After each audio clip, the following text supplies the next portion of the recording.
Esto es claramente un problema de clase, porque la gente que tiene dinero, bien sabemos que no corre estos riesgos la mayoría de las veces.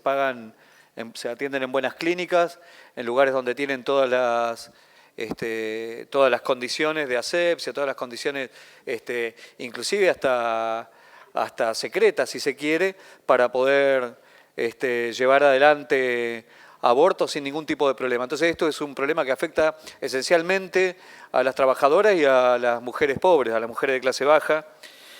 Y no es un problema nuevo, es un problema que tiene larga data, es decir, que inclusive hasta histórico, pero para hablar de épocas cercanas, muy cercanas, podemos decir que desde que está instalada en el Congreso de la Nación, que fue instalada por muchas organizaciones de mujeres que se dieron a llamar la Campaña Nacional por el Derecho al Aborto Libre y Gratuito, que esto ha sido en el 2007, que se entregó con la firma de centenares, de miles de mujeres de todo el país y de personalidades y de organizaciones. Desde esa época a esta parte, que hablamos del 2007, han ocurrido por lo menos 2.100 muertes más. Cada día, cada semana, cada mes que se pierde en el tratamiento, en el abordaje de esta problemática, implica condenar a muerte a más mujeres en nuestro país, y a más mujeres trabajadoras y a más mujeres pobres.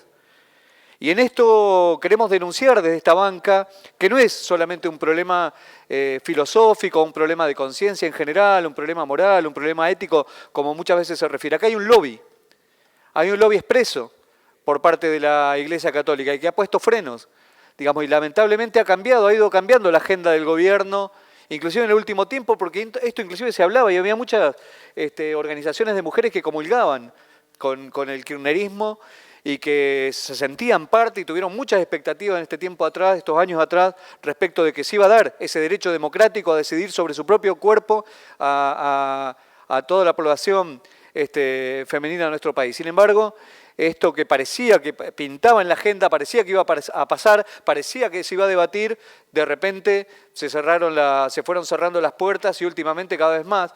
Y entonces la agenda, lejos de tomar el tema del aborto como un debate, como una discusión a dar, lo que se empezó a discutir fue la baja de imputabilidad para los pibes de 14 años.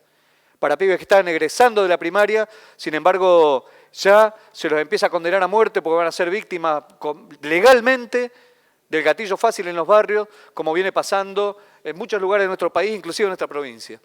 Y hablando de la baja de edad de imputabilidad, me acuerdo del fusilamiento de este pibe, de Brian Hernández, este pibe que había terminado la escuela primaria, hacía pocos días, con un diploma de honor por mejor estudiante y que recibió un balazo en la nuca por parte de un agente de la Policía Provincial. Entonces, me parece que esto que era parte de la agenda, y me permito leer solamente 2 renglones de un diario que no puede ser catalogado ni de la Corpo, ni de nada, ni siquiera un diario de la izquierda, sino de un diario ultraoficialista como el Página 12, que refiere justamente el año pasado, hablando de que hay 22 millones de abortos inseguros por año, que causan la muerte de 47.000 mujeres y discapacidad en 5 millones de mujeres. Un gran número de estas muertes y discapacidades, dice el diario Página 12, podría haber sido evitado mediante la provisión legal y segura de abortos inducidos. Es decir, de haber escuchado esta pelea, las voces que han clamado este debate durante tantos años, ¿no? Y esto yo quería mencionar también, inclusive el posicionamiento de la Iglesia respecto de esto, porque la Iglesia tomó el tema de la defensa, entre comillas, de la vida, después de 1869, en plena etapa de la Segunda Revolución Industrial. Y permítame leerle, señora Presidenta, un breve párrafo de un libro de Laura Klein, donde trata el problema del aborto, se lo recomiendo, pero hace una pequeña mención alrededor de cómo el capitalismo abordó el problema de la vida en este sentido, ¿no? Con tanto cinismo. Y dice, porque hasta años anteriores el infanticidio fue tolerado, inclusive influenciado por la Iglesia Católica, donde era lícito, legal y hasta justo y moralmente bien recibido el hecho de que se asesinara inclusive chicos nacidos porque decían que era muy difícil la crianza posterior. Entonces, dice así, dice, la mortalidad infantil, dice Laura Klein, se convirtió en un problema económico y político. Para el capitalismo, la vida humana representaba la riqueza y la defensa de las naciones. Y cita, un Estado es poderoso solo en la medida en que está poblado, en que los brazos que manufacturan y los que lo defienden son numerosos. Diderot, 1770. A fines del siglo XVIII, los fisiócratas procuran que el Estado se ocupe de los niños abandonados e invierta en ellos porque significan un capital potencial inmenso y desaprovechado. Basta considerar al hombre como un ser que tiene precio para que constituya el tesoro más precioso para un soberano. Con estas palabras, el demógrafo Mathieu enuncia el nacimiento de una época. El valor sagrado de la vida nace del valor de la vida como mercancía. En plena época de la Segunda Revolución Industrial necesitaban mano de obra.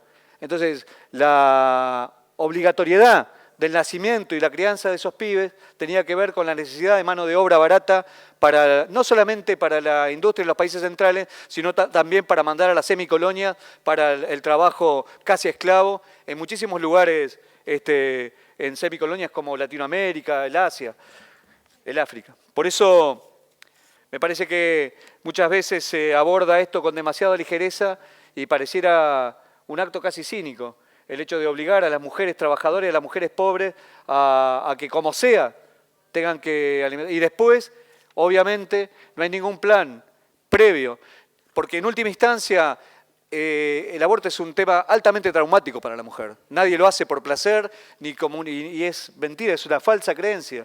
Digamos, una necesidad extrema muchas veces en la última trinchera, el último recurso, y para nada provoca ningún gusto, ningún placer, ni mucho menos, sino que es una necesidad y una realidad que no se termina con la prohibición. Justamente lo que hace es condenar a muerte a las mujeres que no tienen acceso y no tienen la posibilidad económica de realizárselo.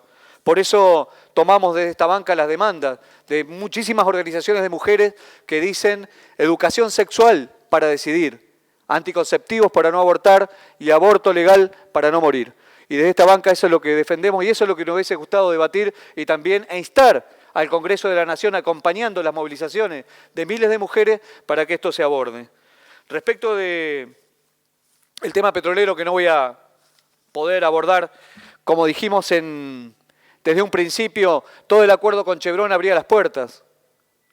Abría las puertas nada más al ingreso de muchísimas multinacionales a que se van a venir a hacerse nuevamente la América a costa del sacrificio de nuestras regiones, a costa de un puñado de dólares. Y así como la Chevron es hija del Standard Oil, promotora de golpes de Estado en toda Latinoamérica, la empresa alemana con la que acaban de hacer este acuerdo es la empresa que durante el régimen nazi fue la que proveyó de dinero y bancó al régimen nazi y fue la empresa que construyó las cámaras de gas en las que murieron millones de judíos. Ni más ni menos.